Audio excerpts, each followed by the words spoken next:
It's a quiet afternoon at a local grocery store.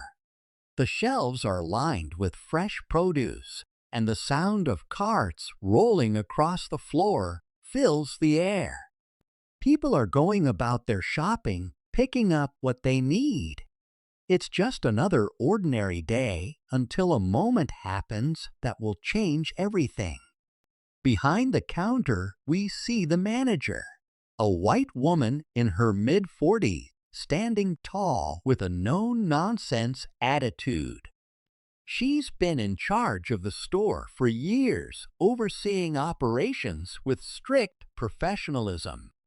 But today, her demeanor will be tested in a way she never expected. In the store aisles, a black man walks in. He's in his early 30s, casually dressed, shopping for a few essentials. He moves through the store with ease, browsing through the items, not in a hurry, just taking his time. He's seen the same faces around here many times before. Nothing seems out of the ordinary. But as he approaches the checkout line, a small exchange will set the stage for what's to come. As the man reaches the counter, the manager looks up from her register. She smiles at first, but there's something about her gaze that shifts. The smile fades, replaced with a thin, condescending expression. She eyes the man, scanning him from head to toe, as if something is wrong. Without any warning, she speaks. Her voice is sharp, almost mocking. "I didn't expect someone like you to shop here," she says, her tone dripping with disdain. "Isn't it a bit too much for someone from your background?" The words hang in the air. For a split second, everything stops. The bustling store, the clicking of the scanner, the chatter of customers, everything. It's as if time itself freezes.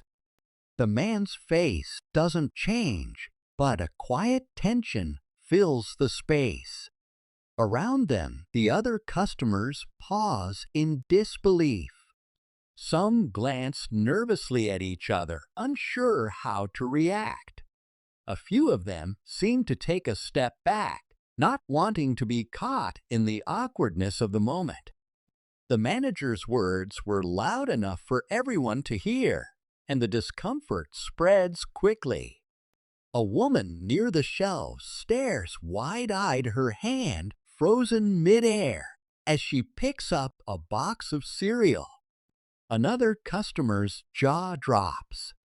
It's clear they're all wondering the same thing. Did that just happen? The man stands there unshaken. His expression remains calm, almost serene. For a moment, it seems as if he didn't even hear the harsh words.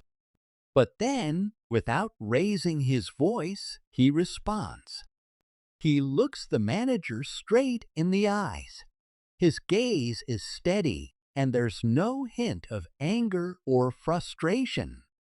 "What you just said is not who I am," he says, his voice low and controlled. "I don't think you understand who you're speaking to." There's a pause, the air thick with tension. The manager's eyes flicker, but she doesn't speak. She's waiting for him to say more, unsure of what comes next. And he doesn't disappoint. "You don't know anything about my life, my journey, or where I come from," he continues, his tone unwavering. "I'm here like everyone else, just a person shopping like anyone else. Your words don't define me, but I hope they teach you something."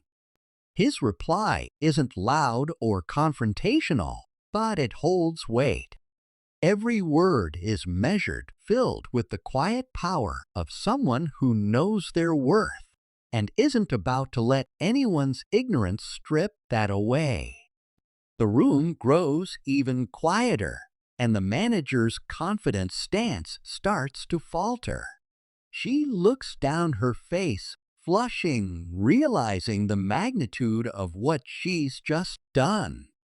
The manager's face flushes with color as the weight of her words settles in. Her eyes dart away from the man, a flicker of guilt creeping into her expression. She opens her mouth, then closes it again, unsure of what to say.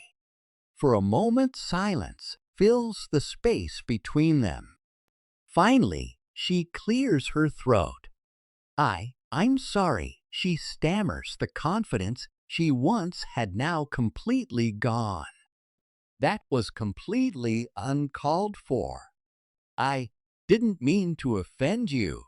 Her voice falters as she struggles to find the right words. The man stands there, his composure never wavering. He doesn't react with anger, doesn't raise his voice or demand anything. Instead, he simply nods his eyes, still calm and steady. "It's okay," he replies softly. "People make mistakes. What matters is that you learn from them." The manager's shoulders sag as she takes a deep breath, her apology genuine. She takes a small step back, her hand awkwardly brushing her hair as she looks at him again.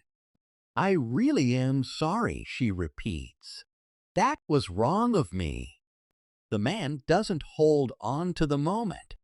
His response is simple, but it speaks volumes. "It's all right," he says, giving a slight understanding smile. "Let's just move forward." His calm acceptance leaves her speechless, and for a moment, the entire store feels like it's collectively exhaled. The tension evaporates, leaving behind only the quiet hum of the store. As the exchange wraps up, something in the air shifts. The discomfort that hung so heavily in the store slowly begins to lift. Customers who had been watching the scene unfold now start to relax, exchanging quiet smiles and nods, as if they too are relieved by what just happened. The tension from earlier feels distant, almost unreal, as if the atmosphere has been cleansed. The manager, now standing a little straighter, seems to be reflecting on the words she just heard. She glances at the man one last time before turning back to the register.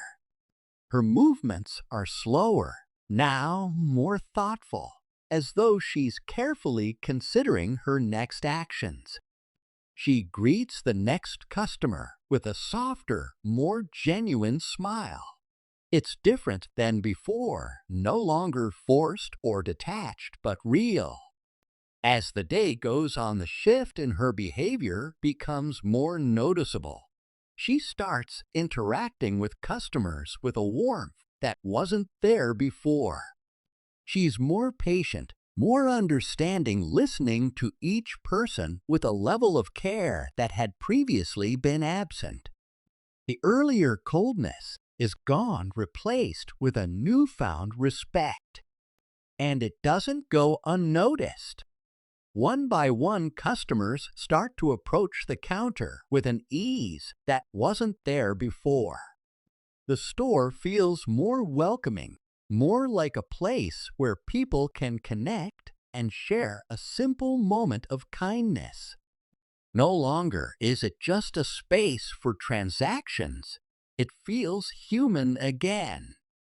The manager's change isn't just visible in her actions. It's in the way she holds herself with a newfound humility that quietly echoes the lesson she learned that afternoon. What just happened in that store is a powerful reminder of how essential respect and understanding are in our everyday interactions. In a world where differences often divide us, it's moments like these that show us the strength in kindness, the value in listening, and the importance of seeing each other as equals. Discrimination, no matter how small or casual it may seem, has real consequences. But every one of us has the power to stand up, to speak out, and to make a difference. When we choose to respond with respect and dignity, we not only change others' hearts, but we also change the world around us. If you believe in creating a better, kinder world like this video, and subscribe to our channel. Let's keep spreading the message of empathy, understanding, and equality one step at a time.